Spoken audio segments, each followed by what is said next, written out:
የትራምፕ አስተዳደር ወይም የትራምፕ መንግስት በትናንትናው ዕለት ወደ 7000 የሚጠጉ ኢሚግራንቶች ወይም ስደተኞችን ከስራ ገበታቸው እንዲፈናቀሉ እንዲሁም ደግሞ ወደ ሀገራቸው እንዲመለሱ ጭምር አድርገዋል። In the US, more than 7,000 truck drivers have been placed out of service this year because they failed their mandatory English test. This has hit Indian and Indian origin truck drivers. ስለዚህ በዛሬ ቪዲዮ እነዚህ 7000 የሚሆኑ ኢሚግራንቶች ወይም ስደተኞች ለምንድነው ከስራ ገበታቸው እንዲባረሩ የተደረጉት እንዲሁም ደግሞ ወደ ሀገራቸውስ እንዲመለሱ እየተደረገ ያለው ለምንድነው የሚለውን አጠቃላይ ኢንፎርሜሽን የምናገር ይሆናል። እንዲሁም ደግሞ ራሳችንን እንዴት አድርገን ነው ከዚህ አደጋ መከላከል የምንችለው፣ እንዴት ነው ራሳችንን ፕሮቴክት ማድረግ የምንችለው የሚለውን አጠቃላይ ኢንፎርሜሽን የምናገር ይሆናል። ነገር ግን ከዛ በፊት እኔን ለማታውቁኝ ሰዎች ጆሲ ይባላለሁ። እንደዚህ አይነት ከስራ ጋር ከቪዛ ጋር እንዲሁም ከስኮላርሺፕ እና ዲቪ የተገናኙ እንዲሁም ከዩኤስ ኢሚግሬሽን ጋር የሚገናኙ መረጃዎችን ነው ሼር ማደርገው። ስለዚህ እንደዚህ አይነት መረጃዎች የምትፈልጉ ሰዎች ወይም እንደዚህ አይነት መረጃዎችን ማግኘት የምትፈልጉ ሰዎች ሰብስክራይብ አድርጋችሁ ቤተሰብ መሆናችሁ እንዳትረሱ። እንዲሁም ቪዲዮ ከመጀመሩ በፊት ሁላችሁም ላይክ እያደረጋችሁ መጀመራችሁ እንዳትረሱ። ወደ ጉዳያችን ንግባ። የዚህን ዌብሳይቱን ሊንክ ዲስክሪፕሽን ቦክስ ውስጥ ወይም የኮሜንት መጀመሪያ ላይ ያስቀምጥላችኋለሁ። ያስቀመጥኩላችሁን ሊንክ ተጠቅማችሁ ስትመጡ ዌብሳይቱን ልክ በዚህ በምትመለከቱት መልኩ ነው የሚከፍትላችሁ። የዚህ ሰዓት ማድረግ የሚጠበቅባችሁ እዚህ ጋር እንደምትመለከቱት ኢሜጅ አንድ ጊዜ ትነኩታላችሁ። ራሱ ሪዳይሬክት አድርጎ ወደ ውስጥ ፔጅ እንዲያስገባን ማለት ነው። ራሱ ሪዳይሬክት አድርጎ ወደ ውስጥ ፔጅ አስገብቶናል። እዚህ ጋር ነው እንግዲህ አጠቃላይ ያሉትን ኢንፎርሜሽኖች ተዘርዝረው የምትመለከቱት ወይም ተዘርዝረው የተቀመጡት።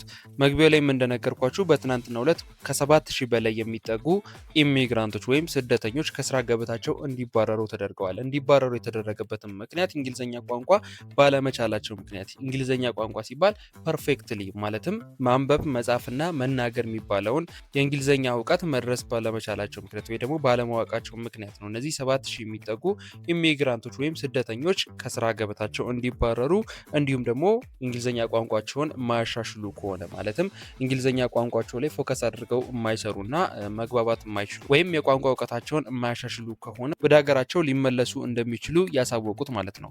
እነዚህ ከ7000 በላይ የሚጠጉ ኢሚግራንቶች ወይም ስደተኞች የትራክ ድራይቨር ናቸው። ማለትም የከባድ ተሽከርካሪ ሹፌር ናቸው።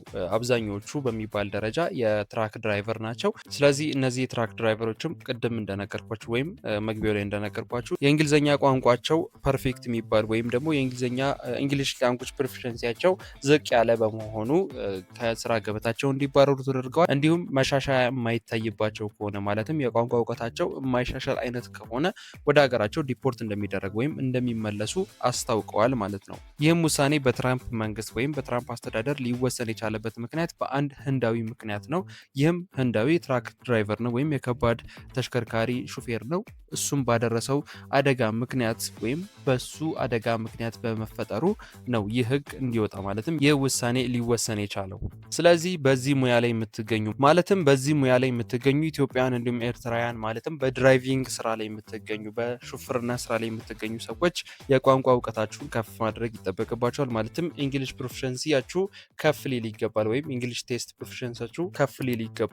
ማለትም ውጤታችሁ ከፍ ሊል እንደሚገባ አጽንኦት ሰጥተው ተናግረዋል ወይም አሳስበዋል ማለት ነው። ስለዚህ ድራይቨሮች ከዚህ ጉዳት ራሳችሁን መከላከል የምትችሉት አንድና አንድ ያለው ምርጫ ማለትም አንድና አንድ ያለው ኦፕሽን የእንግሊዝኛ ቋንቋችሁን ማሻሻል ነው። ወይም የእንግሊዝኛ ቋንቋችሁ ላይ ፎከስ አድርጋችሁ ትኩረት አድርጋችሁ መንቀሳቀስ ማሻሻል መቻል ነው የሚጠበቅባችሁ ማለት ነው።